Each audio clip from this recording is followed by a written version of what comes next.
you hear people talk about all these misconceptions in real estate, things people think versus what's going on and the reality of it. When you work with people who own small businesses, I imagine it's the same thing. I mean, people kind of hear what they want to hear. They see what they want to see. And I guess sometimes you might have to put the screws to them. Yeah, it's interesting because we have so many clients, particularly in the healthcare industries, and, one can be struggling and starving and the other's thriving. And why is that, And it's at the end of the day about how they're running their business and even in a lot what's going on in their head and their view of the world. If the sky is falling, it's going to fall for them. Mm-hmm. So, yeah, there's a lot of differences out there.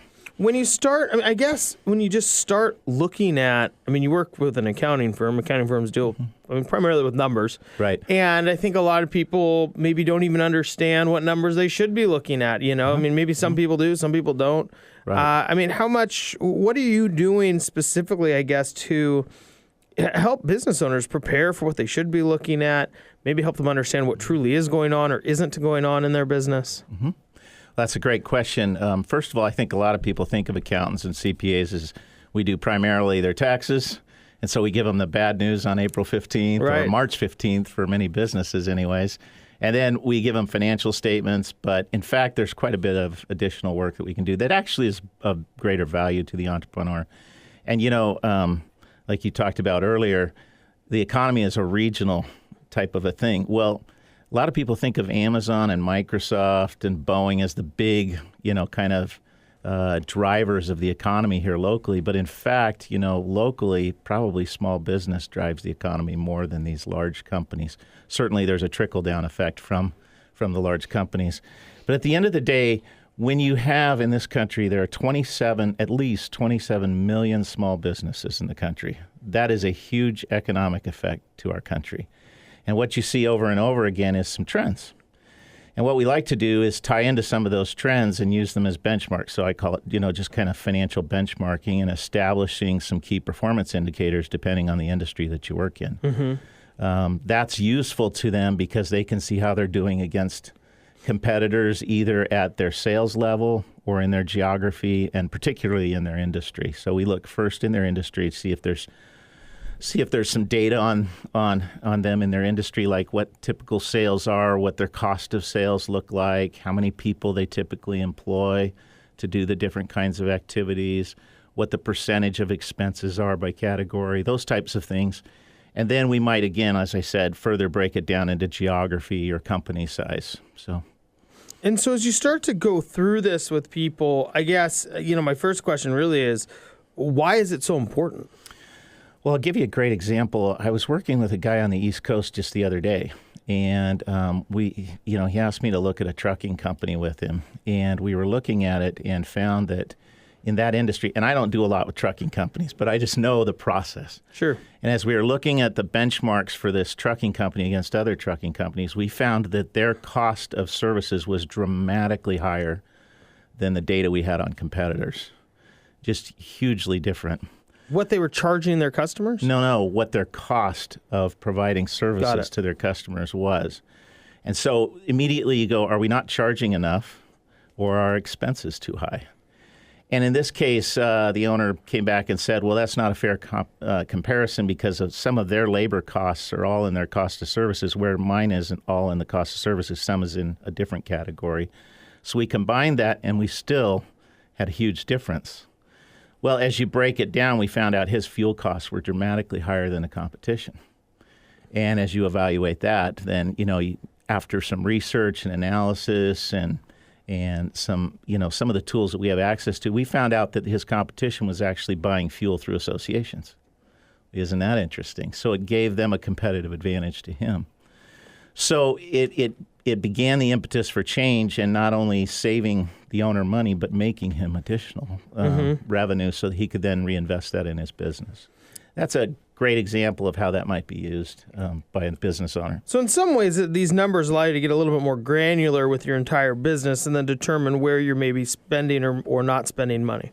That's right. Let me take an area that we work with a lot, which is healthcare. Okay, so And every industry has their own what we call KPIs or key performance indicators. So, an area I'm very passionate about is ophthalmology. Ophthalmologists are basically eye surgeons, okay?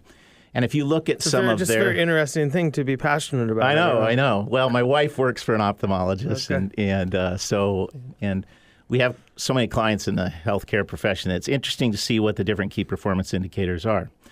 Well, depending on whether you're a cornea, a retina specialist, a glaucoma, or some other kind of special. There are all kinds of specialists within ophthalmology. It could affect your key performance indicators. So, for example, generally the model is today that for every ophthalmologist, you have 2 to 4 techs that do all the patient workups. They take the patient history, they do most of the tests, and then the doctor comes in, looks in your eyes, and says, "Yep, you need surgery." Okay. Well, the key performance indicators for that kind of a doctor might be, number of patient workups in a week or a month, number of surgeries, surgery revenue, because that actually drives their income more than anything else. But there's a lot of different key performance indicators that might be varied from a retina specialist versus a cornea or a glaucoma specialist. I mean, at some point in time, it could be something like how many general practitioners are you out meeting who can refer people in, right? Actually, that's true, because particularly for like orthopedic surgeons or orthodontists or as we say, ophthalmologists, an ophthalmologist can spend a fair amount of time going and developing relationships with general practitioners and optometrists, because the optometrists are the ones that are prescribing eyeglasses, and they see things and it needs surgery. So. No pun intended. Yeah. John Miller joins me. So when you start getting into all of these different pieces, I guess that's what makes it a little bit easier to improve performance, right? Oh, yeah. You're missing out on this one piece, and now you can, I guess, you can put, you can detail exactly what it is. That's right, because, you start to see trends within the industry. So if I'm looking at, 100 different ophthalmologist financials, and we have access to massive data out there because of some of the database subscriptions that we have. So we pull that data in and we start to break it down. We say not only is he a doctor, he's an ophthalmologist, and they work as a cornea specialist. Now we start to see their financials. We compare them against the financials of our business owner, and we see he's not making revenue like he should, or it's not as profitable. And so we say, okay, why isn't it as profitable? Well, he's not performing enough surgeries. Why isn't he performing enough surgeries? Well, he's spending too much time with the patients. If he's spending too much time with the patients, it's because he doesn't have enough techs. Right. And so it's kind of like this root cause analysis to find out why we don't have the revenue that we should, or why our expenses are too high. And it can be a whole variety of types of work that an accountant might perform just to help that business owner understand how to make the business more profitable. Yeah, and so as you go down this, and we just have about a minute left, but as you go through this whole process, and you end up in, what are some of the, do you give people reports on hey, here's kind of what you need to fix? Does it become an action plan in some ways? That's a great question, because actually the reports we provide, there's one that's graphical on the web and the other that's a printed report. We use plain speak, everyday English. I don't go into my regression analysis and all the other, geek speak that we have in our industry. We use plain speak analysis. We give them graphs and charts, and then we evaluate the key performance indicators. We identify maybe the top 5, and then we set goals. And then we'll come back and we'll look at how the performance has been. So that's pretty much how we're trying to accomplish things. And then we're going to try and forecast that using the goals that we've set, what we can expect into the future, say 3 months, a month, or 6 months out. What will it look like? And then we're going to regroup, take a look at your financials, benchmark it again, and then see how things have turned out. Yeah, and it seems like that would help a lot, because oftentimes as a business owner, and all of us in the room actually run a business in some way, shape, or form, you don't always know what to focus on. And you can kind of get caught up in focusing on the wrong things for the wrong reasons because you think it's going to improve something. Well, and most of them think sales solves everything. And as I mentioned in the case of the trucking company that we worked on, sales wasn't going to solve it. It was working on some costs. And he might have actually run himself out of business by increasing sales. But instead, by working on the root cause, it enabled him to not only double but almost triple his net income. That's the value of some of these things. Definitely. Well, understand, I guess, the intricacies of your own business is something that most people probably think most business owners have a good handle on, and maybe it's just not true. Yeah, it's not just about tax, Ben. It's not just about income. It's about a whole lot of things.